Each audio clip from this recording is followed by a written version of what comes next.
If you're interested in startup societies and the Hoppian concept of private law, you'll want to meet our guest today, Dr. Titus Gebel. He's joining us from Monaco, where he now lives, originally from Germany, where he founded a mining company and was president and CEO of that. He's now president and CEO of freeprivatecities.com. He'll be speaking this week at George Mason University on this very topic. So that said, Titus, first of all, tell us a little bit about Free Private Cities Incorporated, what the business model is and what you're trying to do. Yeah, Jeff, thank you for introducing me. So what a free private city actually is the idea that a private company offers you the basic services of a state or a government, which is the protection of life, liberty, and property. And we are doing this in a defined territory within a host nation.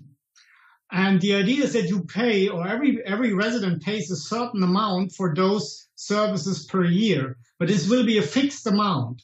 And your respective rights and obligations are laid down in a written agreement between you as a resident and the city provider, which is me. And apart from that, you're free to do as you choose.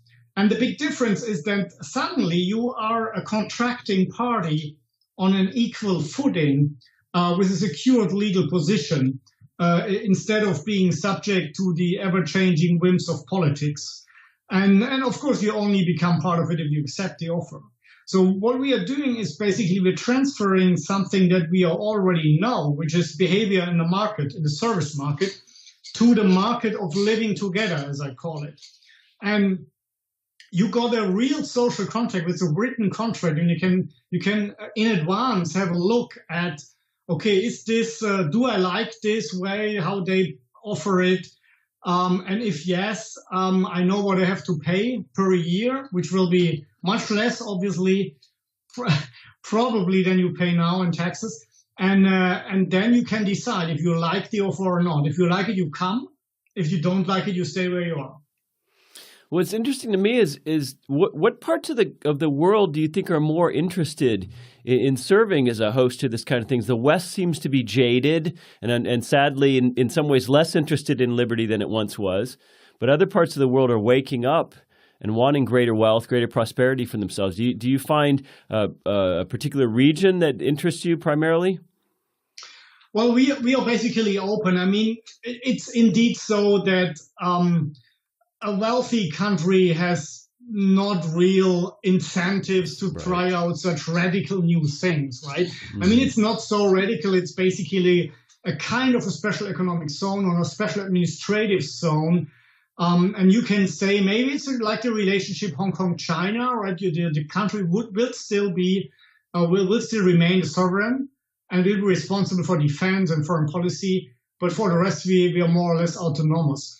Well, there are already some attempts in the world, and they're all not in Western countries. They're like in Central America, where, there are countries that are interested, of course, because countries have problems, right? I mean, that's how the world works. Like, you have a problem, you think, okay, I should change something.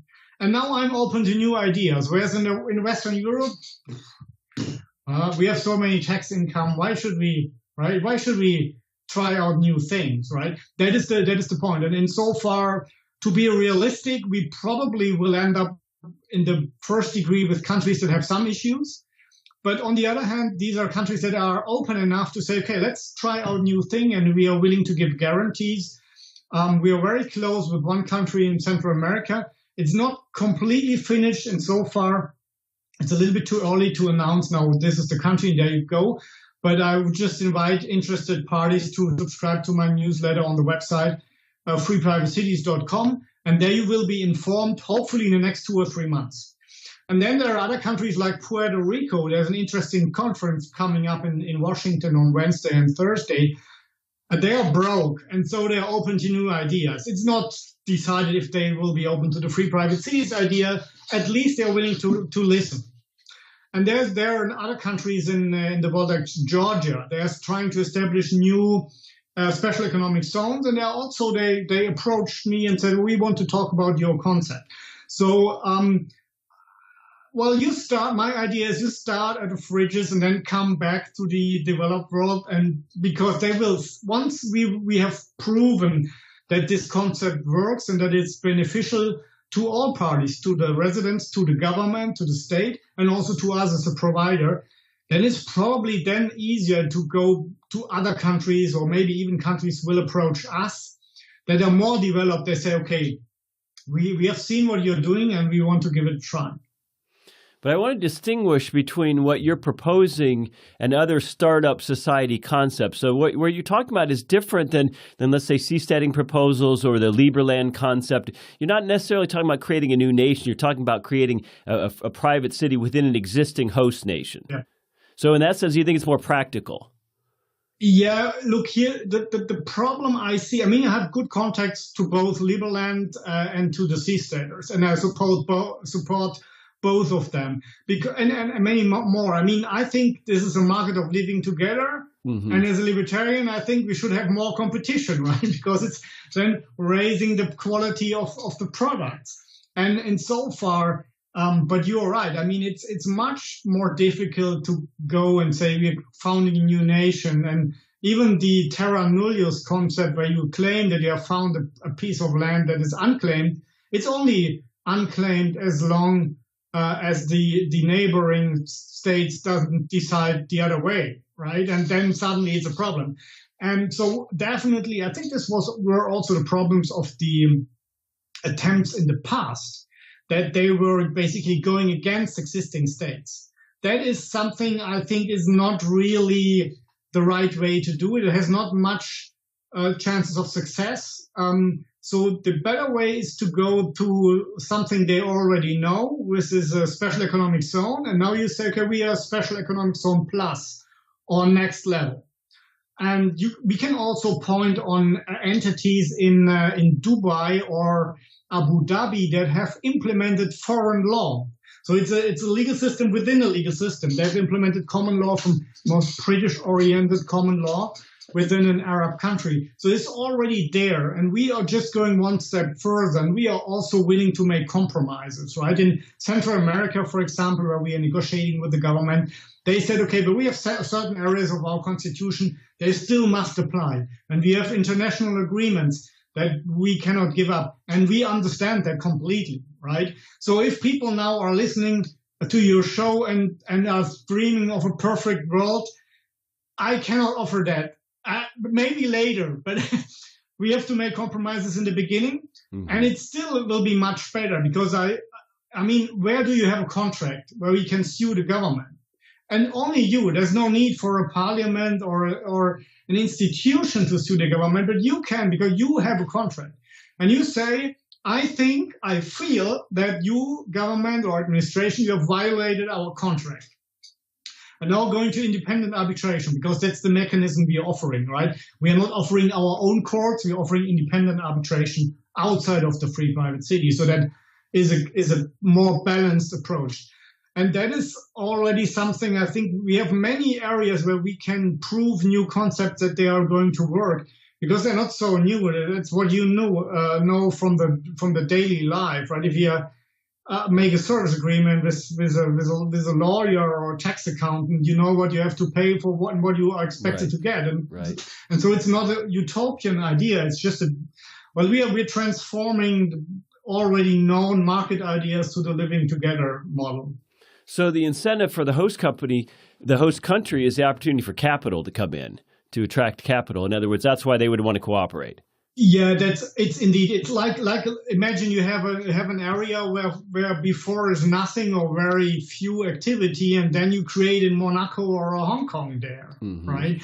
And even that's one of my main arguments when I discuss with state or government, and I'm saying, look at Singapore, look at Hong Kong, and look at Monaco. All of those city-states, around those states, in the other state is a big belt of wealth, and a lot of people are commuting, they're working there. A lot of companies from the surrounding states are getting basically demand from within there. And if there before was nothing and suddenly there's such a wealthy place, it's a win-win situation. And here's another thing where we are different to the other approaches. We are there for profit, right? A lot of people say, that is not unethical or something like that. No, here's the thing. two things. One, what is the big advantage of doing it for profit? One is we have to take care that we are treating our customers well, because otherwise they don't come and we don't make money. So we have a real incentive to treat them well. The other thing is we have to be very wisely with our resources. So we cannot waste resources because it's all for we want to save the world and all that. No. And so we have two incentives that are extremely strong to create something that is sustainable and that is working and that is attractive to everybody. And that is always often lacking if only idealists coming together and say, let's do something there. Two people, three opinions. I've seen this several times, especially in this area. And so you need you need really a pushy business model. Saying, okay, here we want to make money, and this is the concept. And of course, we have to adapt our concept if we see that it's not working or people do not accept it. Right. But what you're talking about is forget all the big picture libertarian theory. When you get down to sort of nitty gritty daily life in a city and so-called services that a city provides, what you're talking about is really upending the model because cities and localities don't have market discipline in how they provide services, whereas a private city could. Yeah, exactly. I mean, Sandy Springs is a super example where Oliver Porter has introduced market thinking into communal services, and it fantastically worked. And I'm proud to say that Oliver is one of my advisors because we want to learn from him.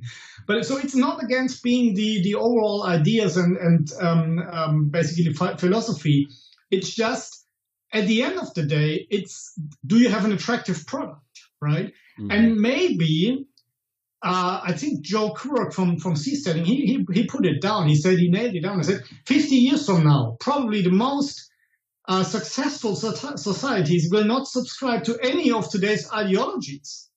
And that is what the market as a discovery process is. I want to basically initiate that. I say, okay, we have libertarian, classical liberal ideas. And I stick to that ideas. And if we are right, our product must be a success. But if it's not, maybe we are not so right. Or maybe it's only what I think, Jeff, is that people are different. And some people will prefer other models to other people. And so there is probably not one model fits all, even if it's a super libertarian model. Some people probably want more guidance. They want more welfare, whatever. They have to pay more for that. Sure. That's the deal, right? Or to give up some freedom. That's the deal. And so we are starting with a classical liberal model, protection for life, liberty, and property. For all the rest, you're on your own. But then we will see what's going to happen. We will probably offer also an anarcho-capitalist model, which is even less state, and one model which is a little bit more state. Right. Right? And there's no more need to argue between anarchists and minarchists and statists. Let the market decide, right? But we could really upend the whole concept of government if people were truly mobile and governments had to compete for constituencies, if people could leave. Talk about the issue of passports. That seems like a thorny issue in the notion of a private city that exists within a larger sovereign country. Yeah.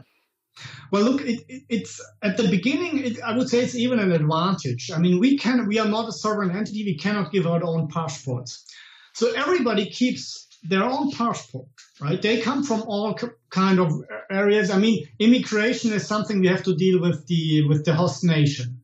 But we say, okay, we want to attract people from all over the world, but we want also select people. We don't want political or religious extremists or criminals, right? So we refuse them. But for all the rest, we would like to attract people from all over the world. So we agree on an immigration procedure with the host nation. That is already happening, for example, in the Central American example. It's not a problem. And then we can say, if you break the contract, for example, you do not pay your annual fee or you become a criminal, we kick you out. We cancel the contract. And then the person can go back where they were coming from. So that is something that is, for us, a little bit easier in the beginning.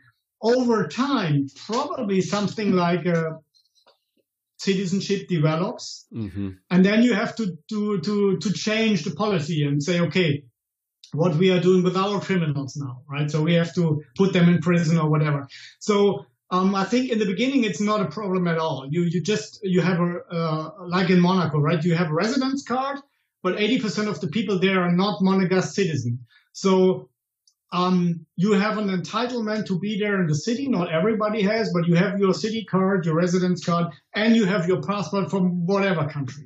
So in the real world, it's not a big issue. It's like you living in Dubai or Singapore with your US passport. Mm-hmm. So you mentioned Singapore, you mentioned Dubai, you mentioned Monaco, Hong Kong. So we have some existing models. Are there any models in history? You know, we look back at European history. There were city-states like Venice. Yeah. There were free ports. Places where very, very low tax zones. So it's not something that doesn't have historical precedent. Excellent. Yeah, indeed. I mean, that is also basically a good sign, right? That the people from Venice, for example, they escaped war and could better defend on the lagoon, and there they developed their own city. In the Middle Ages, especially in Germany in Central Europe, you had those independent cities that were sick of their princes and their archbishops. They said, we want to be. Well, what the deal was, we are directly under the emperor, but the emperor was basically powerless at that time, so they were independent, and that worked over a long time. And they even formed the Hanseatic League, which was a strange system because all these cities were still part of empires and countries, but at the same time they were part of the Hanseatic League, which was by themselves a very powerful association. They even could fight the big powers of their times, which was Denmark, for example.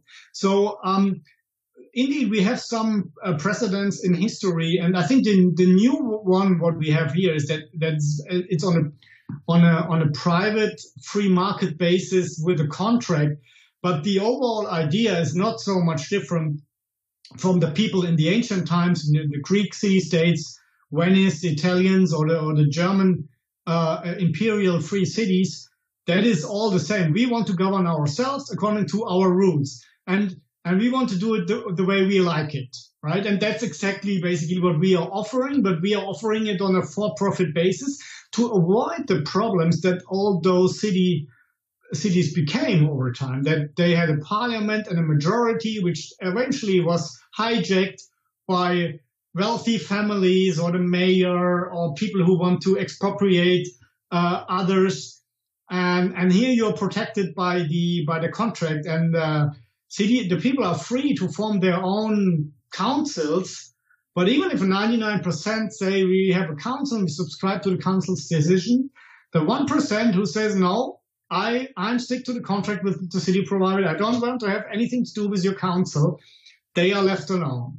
And that is the difference to anything we had before. So there's something new and something old.